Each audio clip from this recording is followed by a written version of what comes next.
சிக்ஸாக் இல்ல கேப். நீதாயா? அப்புறம் நான் ப்ரோ கேக்கல. அப்புறம் ப்ரோ எப்படி இருந்துச்சு இன்னைக்கு? இன்னும் இத்தனை டிக்கெட் ஃபோனு.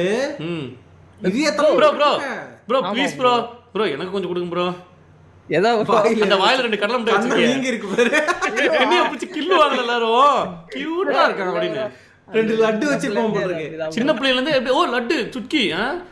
ஆனா நீ இன்னும் சின்ன பிள்ளைகளுக்கு மாதிரி தான் சுட்கி. உனக்கு பிடிச்ச ஆமாங்க ப்ரோ. அன்னைக்கு பிடிச்ச ஒரு உமன் ஹீரோயின் யார் பிடிக்கும்னா சுட்கி அப்படின்னு. ப்ரோ சுட்கி சின்ன வயசுல இருந்து பிடிக்கும் ப்ரோ. எல்லாருக்கும் பிடிக்குமே ப்ரோ. ஆனா இப்ப அத சின்ன யாருக்கு பிடிக்காது? எல்லாருக்கும் எல்லாம் பிடிக்காது ப்ரோ. சோட்டா பீம் பாக்குற எல்லாருக்குமே சோட்டா பீமே பாக்குறது இல்ல ப்ரோ. பாக்குறவங்களுக்கு சரி ஓகே. அன்னைக்கு கேட்டோம்ல ஃப்ரெண்ட்ஸ், இன்னைக்கு நான் வச்சுக்காம பார்க்கலாம். அன்னைக்கு இவனை வச்சு ஃபுல்லா பாடம் எடுத்தான். சரி டிவிகே உடைய அந்த விஜய் கூட